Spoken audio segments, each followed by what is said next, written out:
В эфире новости, в студии Петр Васильев. Здравствуйте. Коротко о самых заметных событиях к этому часу.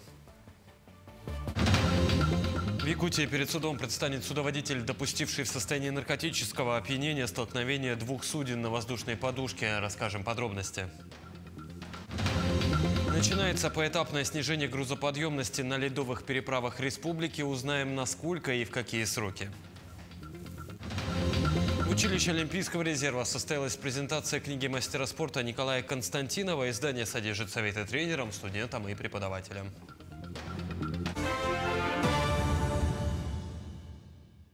В Якутске в суд направлено уголовное дело в отношении гражданина, нарушившего правила безопасности движения и эксплуатации внутреннего водного транспорта, находясь в состоянии наркотического опьянения. Напомню, в ноябре 2024 года обвиняемый, находясь в состоянии опьянения, управлял судном на воздушной подушке «Хивус-10» с пассажиром на борту. Двигаясь по реке Лени с Якутска в сторону Нижний Бестях, столкнулся с идущим навстречу аналогичным судном на воздушной подушке. В результате допущенных противоправных действий пассажиру судна «Хивус-10» причинен тяжкий вред здоровью. Пассажиры другой подушки получили повреждения. Якутской транспортной прокуратурой утверждено обвинительное заключение по уголовному делу в отношении гражданина, который обвиняется в совершении преступления, предусмотренного частью 1.2 статьи 263 Уголовного кодекса Российской Федерации «Нарушение правил безопасности движения и эксплуатации внутреннего водного транспорта лицом, находящимся в состоянии опьянения, если эти деяния повлекли по неосторожности причинения тяжкого вреда здоровью человека. Собственнику судна причинен материальный ущерб в сумме свыше 3 миллионов рублей. Уголовное дело в настоящее время направлено в Якутский городской суд для рассмотрения по существу. Якутским транспортным прокурором будет поддержано государственное обвинение.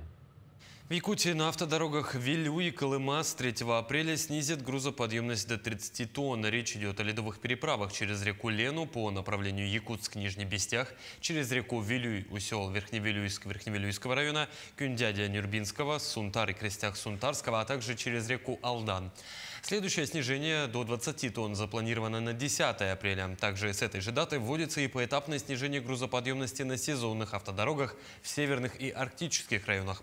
Полностью ледовые переправы и автоземники в центральных районах Якутии закроют 15 апреля, в арктических и северных районах 20-25 апреля. Тем временем на территории Амгинского района активно идет подготовка к весеннему половодью. Так, на сегодняшний день ведутся работы по зачернению льда на реке Амге. Общая площадь всех участков составляет 38 гектаров. Работы 8-й сезон ведет бригада предпринимателя Фомина. В этом году подготовительные работы по безопасному пропуску половодья начались еще в январе. По прогнозам гидрометеорологической службы, на реке Амге в этом году ожидается повышение уровней воды выше нормы. Толщина льда составляет по состоянию на 20 марта 116 сантиметров, что на 17 сантиметров выше нормы. И это вызывает беспокойность. И также беспокойно вызывает увлажненность почвы. В результате осенних дождей местами составляет 210-250% от нормы. Все это вызывает беспокойность, поэтому мы начали готовиться с января месяца. Все нормативные правовые акты приняты, утвержден план подготовки.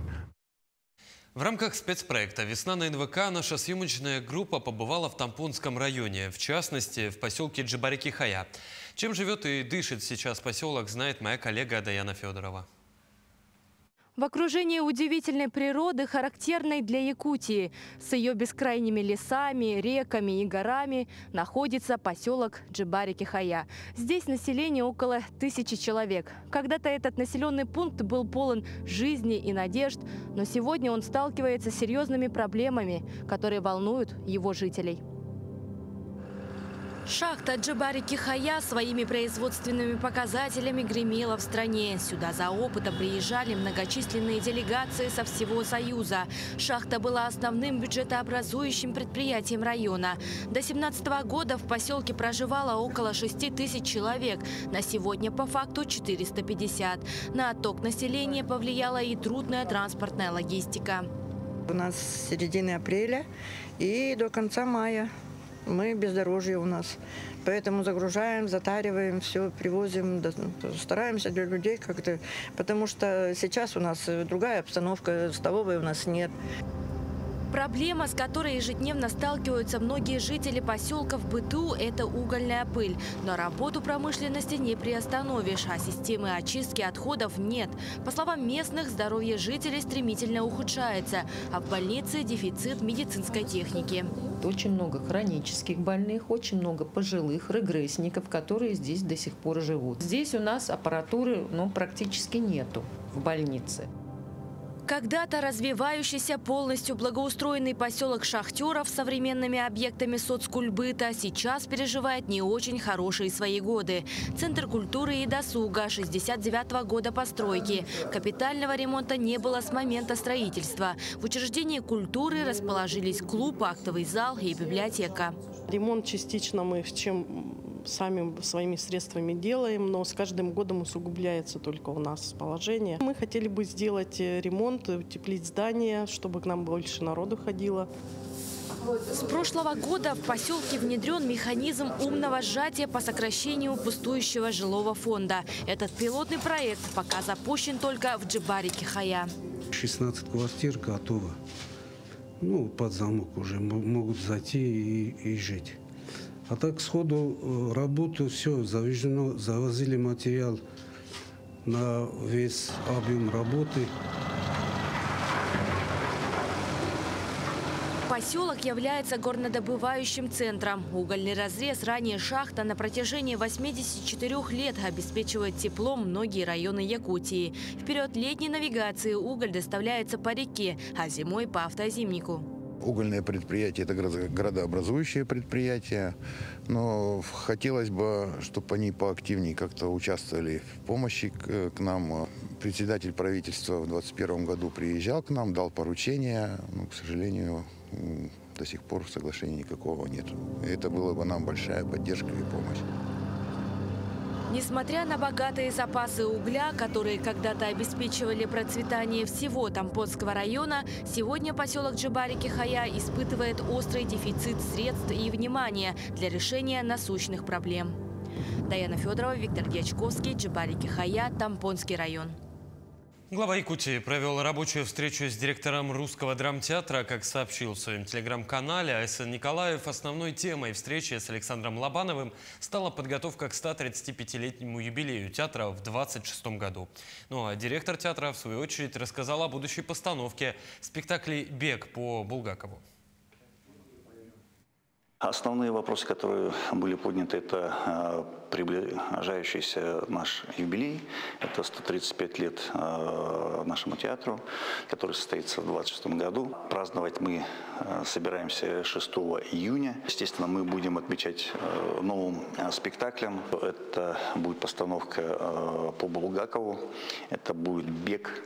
Проговорили о нашем здании, который на самом деле с 1957 года постройки и уже не единожды горело. Затронули еще вопросы о безопасности здания, это и пожарной безопасности и так далее.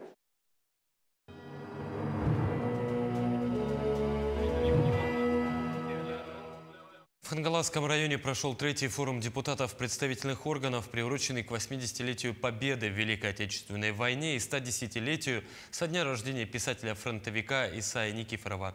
Все подробности у Виолетты Засимовой. Форум депутатов Хангаласского улуса проводится каждые 3 года, при этом тематика меняется. Например, первый форум был посвящен первому депутату от народа Саха Сафрону Сыранову, второй форум столетию образования Якутской СССР и нынешний третий 80-й годовщине Победы.